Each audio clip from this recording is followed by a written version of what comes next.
everyone, and welcome to episode 4 of Chew on This, the podcast all things pet nutrition. My name's Lucy, I work for Wild, and I am joined by Ross Lamond, who is the founder and CEO of Bug Bakes and Wild. He spent 7 years so far working in the pet food industry, innovating new dog foods alongside experts. This week, we are going to be looking into a question that we get asked quite a lot. What are the benefits of raw feeding? So let's get into it. Thanks, Lucy. How's it going? Going very well. How are you? I'm very well, thanks. I'm back in sunny Scotland at my parents' house in Wormit, very small village on the River Tay. Oh, Good to get some nice. countryside and fresh air, and I'm enjoying it here. Yeah, But the weather's a little overcast here, but it's hot. It's muggy. so forgive us if we both sound a bit hoarse. We're both just off the back of COVID, but Yeah. Who would have we're thought COVID in 2024? yeah, I forgot it was still a thing, to be honest. And then it But hits you. yeah, we both found out in a big way it is. Um, Absolutely. yeah, raw feeding. So. Raw feeding is really good, and there's over 1 million dogs in the UK that are raw fed, and there's lots of different reasons why people do it. So Yeah. one of the big reasons that lots of people like to feed raw and that appeals to them is it's sold as an ancestral diet. So lots of people say it's the closest thing that your dog would be eating if it was in the wild, which is good, and I do see the merit in that. But I'm a very scientific person, so while that might be true, there's not a lot of studies saying that is the main reason that raw is good. Yeah. The great thing about raw is that it's so unprocessed, in my opinion. So dog foods these days and over time have gotten worse and worse for being really processed, and for there's a lot of money in this industry. So companies like to cut corners, and nutrition suffers as a result, and you get highly processed, very low nutritional quality food. And that's never a good thing.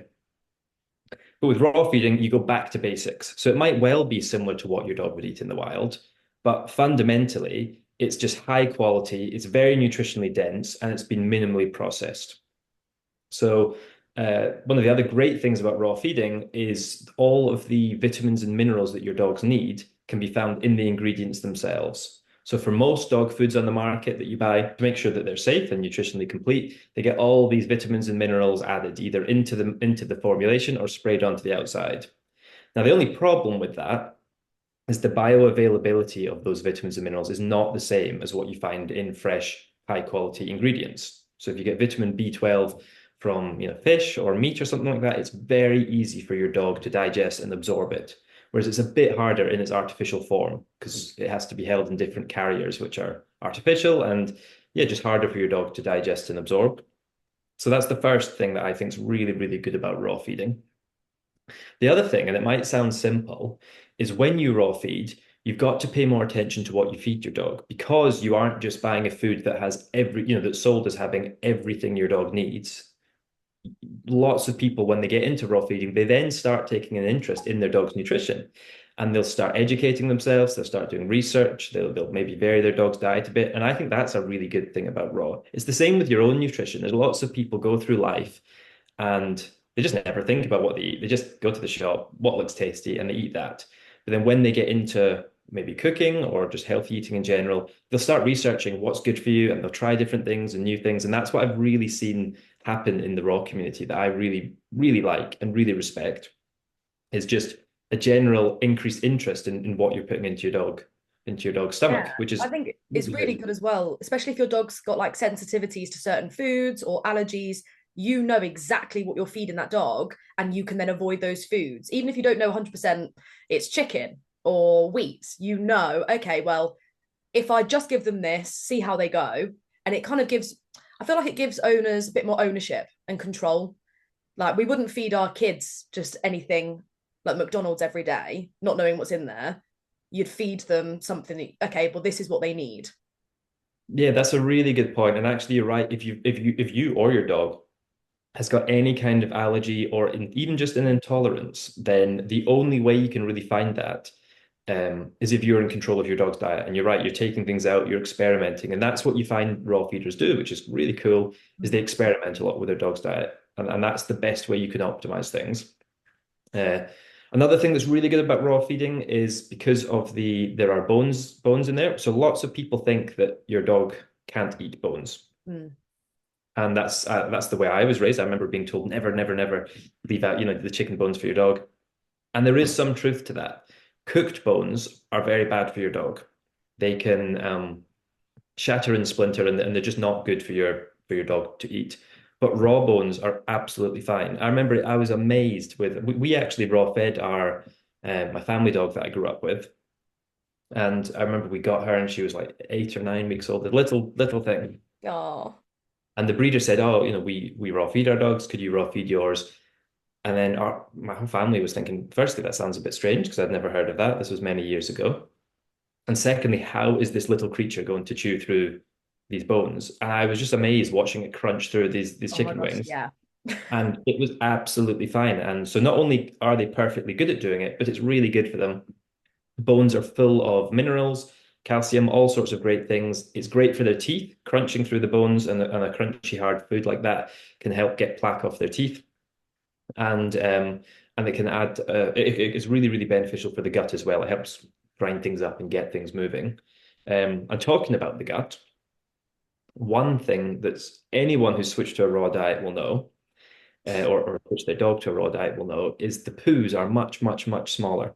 There's a Yeah. famous thing in the dog feeding community of raw fed poos, and they're these little, they're so much smaller. They're these sort of small, chalky things, and that's because the food is generally quite low in fiber, and the bones that we just talked about um, essentially get crunched up, ground up, dehydrated, and yeah, dogs have very um, distinctive poos when they're feeding raw, but they're much easier to pick up. So lots of owners They do like are. that. There's 100% a lot less volume. So Yeah. you might notice that as either happening less often with your dog, or it'll happen the same amount, but they'll be much smaller. So it's Because I every dog. remember that when I changed Yeah, George, I noticed the poos. It's one of the yeah, first yeah. things I saw. Every dog is different, but yeah, the main thing is it's quite a low fiber diet, Hmm. so the volume is just greatly reduced. Uh, but like anything, I think raw feeding is amazing, but no two dogs are the same. It doesn't work for absolutely every dog, so you do just have to test it out. But there is a reason that so many people are switching to raw or staying with raw and really enjoy it. And I think the raw community is one of the most vocal and really people when they try raw feeding for their dog and they see these results, they love to share it with their friends because it's really quite amazing what you can see. Or the health conditions that can be improved because so many of them are linked to the either allergies or more intolerances. Hmm. That's the sort of invisible um, issue with lots of dogs. If your dog has an allergy, you'll know about it. It'll come at one end or the other, or you'll see all sorts of pretty horrific symptoms if it's a full-blown allergy.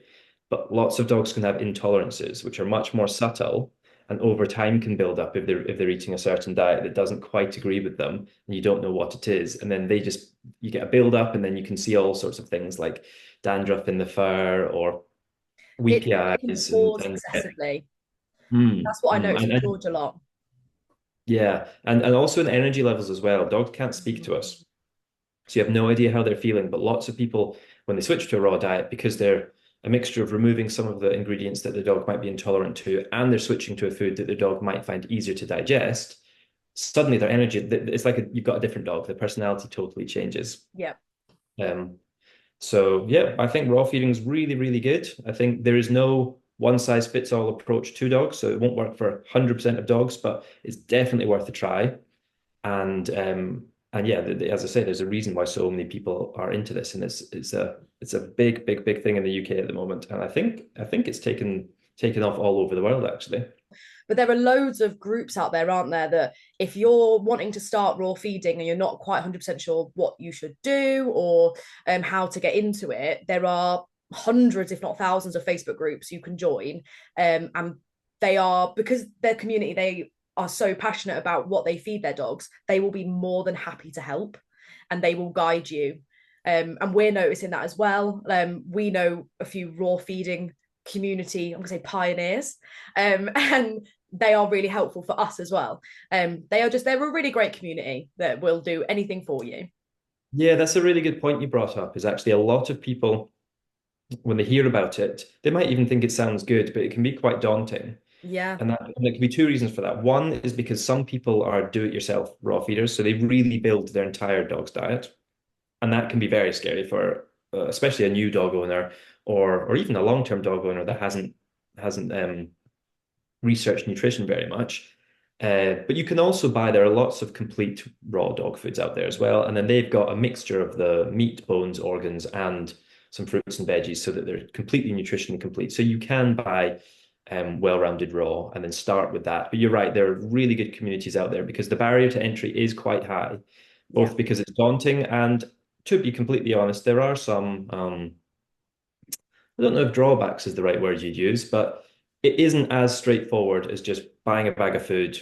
It's all done and you scoop it out and give it to your dog. It is a bit more involved and there are some, yeah, barriers to entry. So, I mean, freezer space is sometimes a common issue people talk about. So that is something you've got to be conscious of is you've either got to be getting very regular deliveries or you've got to have quite a lot of freezer space.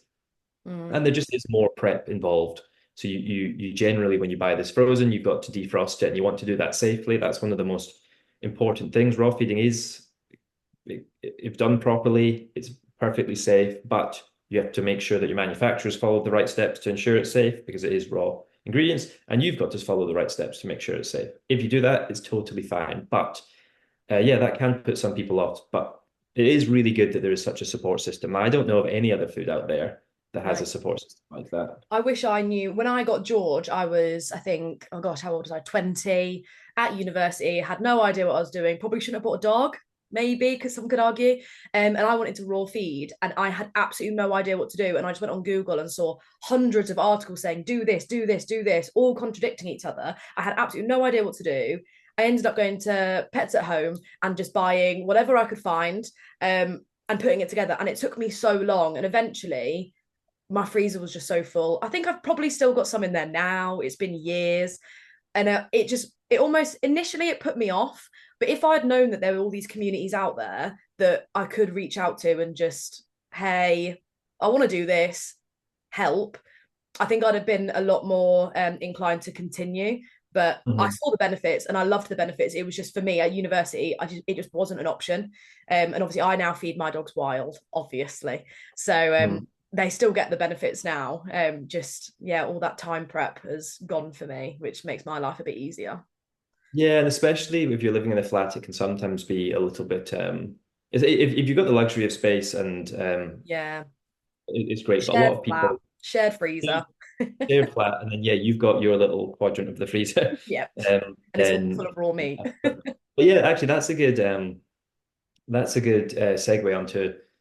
So if raw feeding is so great, why have we gone and made a dry food? It's a good Um, question. it's a good question, isn't it?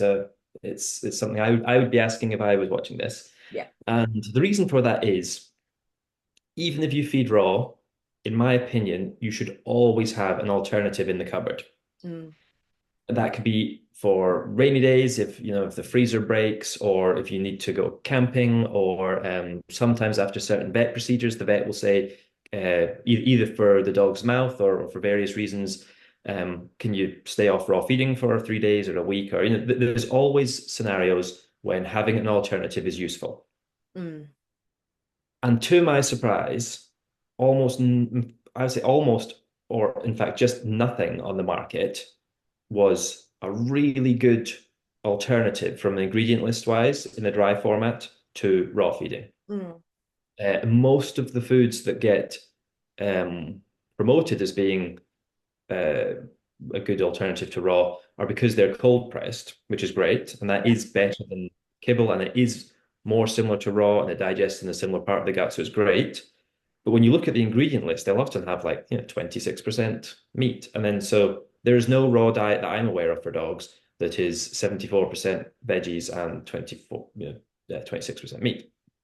So, yeah, basically, I was really shocked to see there weren't dry foods that were just emulating what raw feeding does in terms of being minimally processed, really high quality ingredients, and having an 80-20 ratio of meat, organs, and bones, and then your fruits, veggies, and greens. So, uh, yeah, it really was a less is more approach, but I just wanted to make the best dry alternative to raw out there. And then that would work for two groups of people. One is the person that is committed to raw feeding, they're happy with raw feeding, but then they've got something just on hand. If something ever goes wrong or they're in a rush, in a pinch, just if ever raw feeding is inconvenient. They've got a dry food that's as little change as possible Yeah, and will cause that's as the little. important thing, isn't it? Yeah, because changing your dog's diet quickly and yo-yoing with it can lead to some problems. It can just, yeah, it's not great. And lots of raw feeders, when they see these amazing results they're getting on raw, they get quite scared to change, and rightly so. So yeah, it was a food that would just be the best dry alternative to raw. Get as many of the perks and benefits as you can, but in that convenient form factor. So yeah, I think this is just what every raw feeder should have in the cupboard for Yeah. as and when you need it. Or if you're one of these people where you really like the idea of raw and you've either never started before, you're a bit scared to get into raw, but you like the idea of it, or you've tried raw a little bit and it just doesn't fit your lifestyle, then here is a dry food that has all the same convenience that other dry foods have, but it's cold pressed. It's got just simple high quality ingredients, nothing else artificial added to it. And it's a real 80-20 recipe, just like the best raw foods out there. So it can be anything from if you, as the owner, have decided you're going to feed dry, well, here's the closest thing to raw you can do that's dry. It's really high quality. You'll get as many of the benefits as you possibly can from a dry food. Or if you're thinking of switching to raw, then here's, and you're already using dry, then here's a really nice food to transition your dog over to so it can get used to that high meat and bones and organs diet. Yeah, or it's just the best dry alternative that you can have in the cupboard, even if you're completely fine and happily feeding raw. So that's why we made Wild. And I'm for such a simple product, it shocks me no one had made this before. Yeah, you'd think that it's a bit of a no-brainer. It should be an Hmm. obvious thing to make. And I know people are a few brands do claim that they make it, but we've had a look. It's a previous video. We've already done it, haven't we? And we Hmm. went through one and we thought, some of the ingredients don't align 100% with 80-20. Whereas with Wild, you can look down the ingredients list and you can see absolutely everything that's in there. You can do the maths yourself if you want to. It works out at 80-20. It There's works nothing out at else. 80-20. Yep, so that's 80% animal-based ingredients, including high quality meat, not just meat meal, but then also bones and organs and Mm. all that good stuff. And then, yeah, 20% a mixture of fruits, veggies, and greens. And it's really simple. Um, and yeah, you're right. You should be able to look down the ingredient list and do the maths yourself. And then it shouldn't be too complicated. And I think that is something that it is, I think or I think the dry food industry in general is going in the right direction, Mm. but it's led by big companies. Big companies are owned by big shareholders, and shareholders need to maximize profits. And what they do is take advantage of a gap of knowledge of lots of customers because it is confusing. So they try and make it look like it's got as much meat as possible, but then cut these corners. Whereas I really think less is more, just do really high quality ingredients at the right ratio. Basically, if you look at our ingredient list, if you cut off our ingredient list on our packet and you cut off the ingredient list on a raw food packet and you put them next to each other, you wouldn't know which one was which. Yeah. If you just looked at the ingredient list, and that's what I wanted, and that's what we've made, and that's why we've made it. And I think there really is a market for it. We've been speaking to loads of these communities that you talked about earlier, Mm. and they're really excited for a product like this. So yeah, so am I. So I want to. I really, really, I'm really excited for the future of this product, and I hope it works for as many dogs as possible. And I'm sure it will. Well, thank you very much, Ross. If you have any questions at all that you'd like us to get into, you can comment them down below. And if you like learning about pet nutrition, don't forget to hit the subscribe button and turn on notifications so you know when the latest episode is released. Thank you very much for listening. See you next week.